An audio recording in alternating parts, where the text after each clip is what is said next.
अस्सलाम वालेकुम dear students of class 9th। आज हमारा टॉपिक है purification of water, that's drinking water. Actually ये जो वाटर हम पीते हैं इसको हम कैसे प्यूरिफाई कर सकते हैं, क्योंकि हमारा जो वाटर होता है वो हम रिजर्वायर से हासिल कर सकते हैं।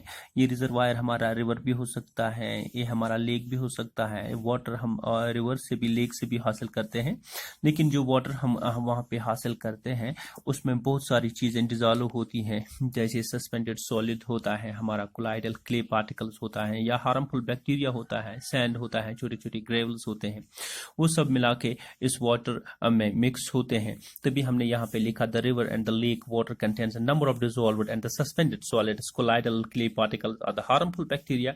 ये सारी चीजें जो इसमें गेंगू का काम करते हैं, इन सबको हमने अलग करना है। इसके बाद हम वाटर को पी सकते हैं। इसके बाद वाटर को हम पोर्टेबल वाटर कह सकते हैं, that means the water that is fit for drinking as well. तो इन सारी चीज़ों को हम अलग कर सकते हैं, लेकिन इसके लिए हमारा एक सिस्टम है, हमारा एक सेटअप है जो डिफरेंट टैंक्स की सूरत में है कि हम अलग अलग टैंक्स के जरिए से वाटर के किन किन इम्प्योरिटीज़ को अलग कर सकते हैं। तो यहाँ पे हमारी जो नीचे डायग्राम है इसको भी हम एक्सप्लेन करने जा रहे हैं। तो यहाँ पे हमने लिखा कि a flow diagram of A typical water is shown, it involves the following process. जो हमारा ये फिगर आप देख रहे हैं, इस फिगर में हम डिफरेंट टैंक्स यहाँ पे 1, 2, 3 और 4 टैंक्स का इस्तेमाल करेंगे। तो इन 4 टैंक्स का इस्तेमाल करके हम वाटर को पूरी तरह से साफ करके पी सकते हैं। That is the first tank यहाँ पे हम देख रहे हैं, this is called as the sedimentation tank. क्योंकि वाटर को हमने रिजर्वायर से पिक किया, रिवर से या पॉन्ड से पिक किया, इस वाटर को हम different types of clay particles, harmful bacteria और we can say suspended solids या क्ले, सब कुछ इसमें मिक्स है। तो इसको हमने पहले रिजर्वायर से उठा के यहाँ पे सेडिमेंटेशन टैंक में जमा करना है। यहाँ पे आप देख रहे हैं, this is called as the reservoir. इस रिजर्वायर, ये रिवर भी हो सकता है या हमारा पॉन्ड भी हो सकता है। यहाँ से हमने इस वाटर को पास किया है हमने सिंपली पहली टैंक में, this first tank that's called as the sedimentation tank. ये सेडिमेंटेशन का टैंक का नाम इसलिए दिया गया है, हियर यहाँ पे हमने लिखा here the water is allowed to stand for some time, and इस टैंक में हम वाटर को कुछ देर के लिए अनडिस्टर्ब रखेंगे, इसको सेटल होने के लिए टाइम देंगे। ड्यूरिंग दिस टाइम, इस टाइम के दौरान many suspended solid settle down eight the bottom of the tank.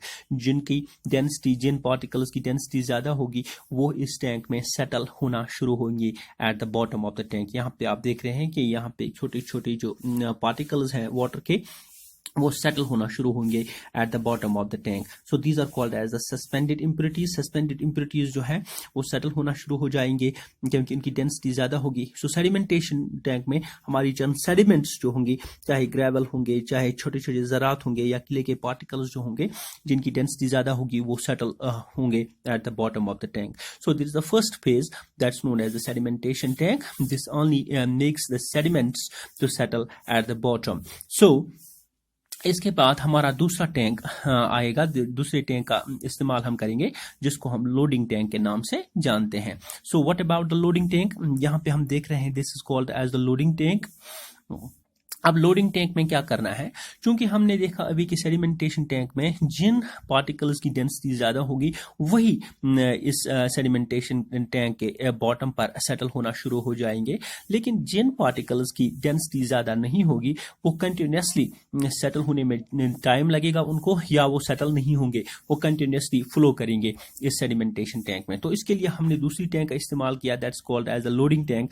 तो लोडिंग टैंक में हम देख रहे हैं इस सेडिमेंट को छोड़ के यहाँ पे जो ऊपर का वाटर है इसको हमने पास करना है इस लोडिंग टैंक में। तो लोडिंग टैंक में हमने क्या करना है, to remove such particles, water from the sedimentation tank is sent to the loading tank। अब हमने लोडिंग टैंक में वाटर को डाला। अब जो ऊपर जो हमारे छोटे छोटे ज़रात है, इन ज़रात को लेके हमने इसको लोडिंग टैंक में इस वाटर को डाला। यहाँ पे इस लोडिंग टैंक में हमने ऐड किया एक न्यू चीज, दैट्स कॉल्ड एज अलम। आपको यहाँ दिख रहा है in the loading tank some alum, या फटकरी, that's called as phitkari is added to the water. यहाँ पे ऐड किया है हमने वाटर को, क्योंकि फटकरी जब हम इसमें ऐड करेंगे तो हमको पता होना चाहिए कि ये जो सस्पेंडेड पार्टिकल्स हैं क्ले के, ये छोटे छोटे होते हैं, बहुत छोटे होते हैं, जो कि कंटिन्यूसली मूव करते हैं। ये नेगेटिवली चार्जड होते हैं। जब ये नेगेटिवली चार्जड होते हैं, जब हम इसमें अलम डालते हैं, जब हम इसमें फटकरी डालते हैं, तो फटकरी में भी पॉजिटिवली चार्जड एल्युमिनियम पार्टिकल्स होते हैं, और जो पॉजिटिवली चार्जड पार्टिकल्स होते हैं वो न्यूट्रलाइज करते हैं इन छोटे छोटे नेगेटिवली चार्जड क्ले पार्टिकल्स को। With that we can say these negatively charged particles जो होते हैं वो न्यूट्रलाइज हो जाते हैं by the alum particles. Alum particles के साथ मिलकर इस लोडिंग टैंक में वो न्यूट्रलाइज हो जाते हैं, पॉजिटिव और नेगेटिव मिलकर न्यूट्रलाइज हो जाते हैं। As a result of that ये जो हमारे पार्टिकल्स थे जो अभी सेटल नहीं हो रहे थे, वो एलम के साथ मिलकर हैवी हो जाते हैं, तुमचे गुब गसा and settle down eight the bottom, और वो सेटल होना शुरू हो जाते हैं एट द बॉटम। यहाँ पे हम देख रहे हैं these are coagulated clay particles, ये फिर सेटल होना शुरू हो जाते हैं। इसका मतलब ये हुआ कि ये जो हैवी डेंसिटी पहली टैंक में जो हाईली डेंसिटी पार्टिकल्स थे वो खुद ब खुद सेटल हो गए, लेकिन यहाँ पे हमने एलम ऐड की, और एलम ऐड करने के बाद, फटकरी को ऐड करने के बाद पॉजिटिव और नेगेटिव चार्जेस का ये मिलाप हुआ। With the result of that they usually got negatively charged particles got neutralised and also they settle at the bottom. तो इस टैंक में हमने बड़े पार्टिकल्स को सेटल खुद ब खुद किया, और इस टैंक में हमने छोटे पार्टिकल्स को अलम के साथ मिलाकर न्यूट्रलाइज करके सेटल किया। तो बड़े पार्टिकल्स इस टैंक में सेटल हो गए और छोटे पार्टिकल्स इस टैंक में सेटल हो गए। अब हम तीसरी टैंक पे आएंगे, जिसको हम फिल्ट्रेशन टैंक का नाम देते हैं, क्योंकि यहाँ पे वाटर को, चूंकि अब वाटर पूरी तरह से साफ है, लेकिन उस तरीके का साफ नहीं है कि हम इसको पी सकते हैं। अब इसमें सिर्फ हमने बड़े और छोटे पार्टिकल्स को सेटल किया इन दो टैंकों में। अब इस टैंक से हमें इस लोडिंग टैंक से हमें वाटर को ट्रांसफर करना है फिल्ट्रेशन टैंक में। ये हमारी फिल्ट्रेशन टैंक हो गई। अब फिल्ट्रेशन टैंक में हमने क्या देखना है, ये फिल्ट्रेशन टैंक है। और फिल्ट्रेशन टैंक के लिए हमने क्या लिखा है, after the removal of the insoluble solid and suspended particles, the water is passed through a filtration tank। क्योंकि हमने इसको फिल्ट्रेशन टैंक में पास किया। The filtration tank has 3 layers। अब इस फिल्ट्रेशन टैंक में हमारी 3 layers बनेगी।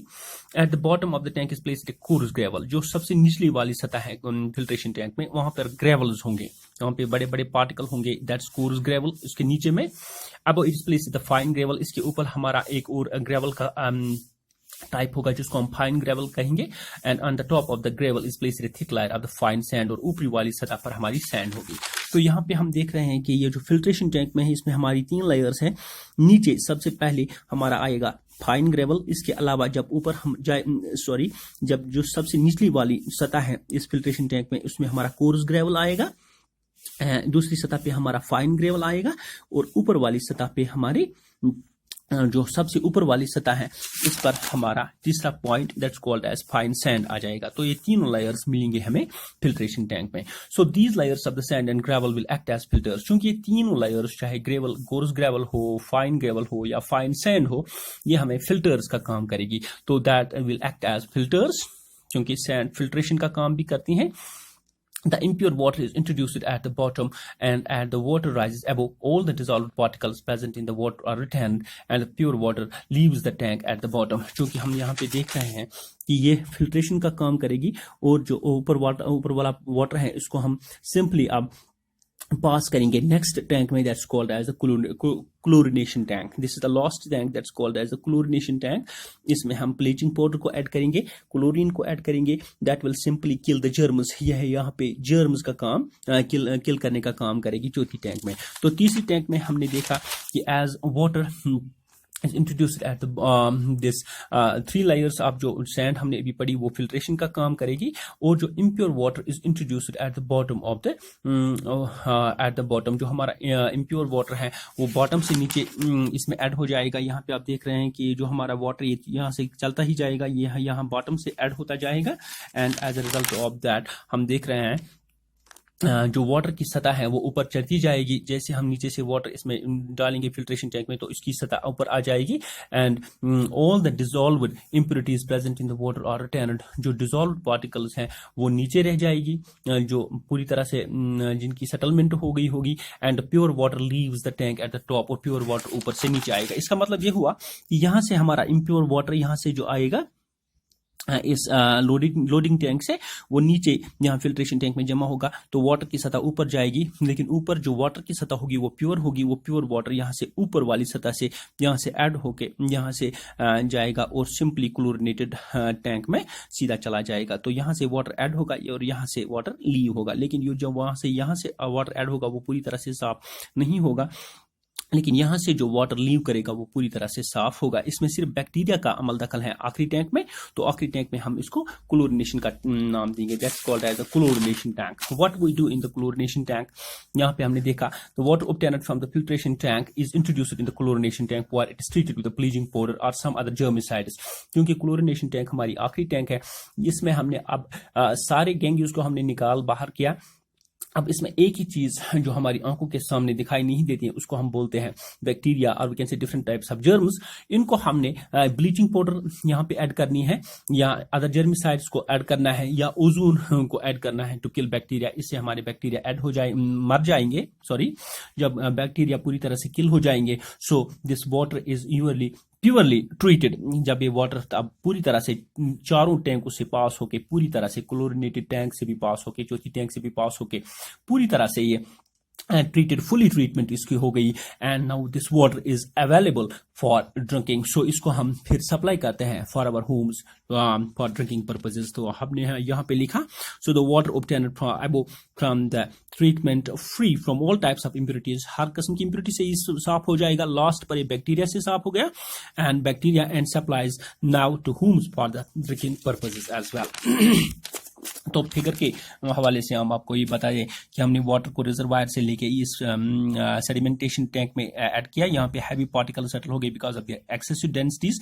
फिर वाटर को यहाँ से पास किया, यहाँ पर हमने अलम ऐड की इसको लोडेड टैंक में। अलम की वजह से पॉजिटिव नेगेटिव पार्टिकल्स न्यूट्रलाइज हो गए और ये स्मॉल पार्टिकल्स भी सेटल हो गए एट द बॉटम। अब तीसरी टैंक में हमने इस वाटर को लोडिंग टैंक से फिल्ट्रेशन टैंक में ट्रांसफर किया। फिल्ट्रेशन टैंक में ट्रांसफर करने के बाद हमें 3 लेयर्स हासिल हो गई, coarse gravel at the bottom, fine gravel in the middle and fine sand at the top. They will act as filtration.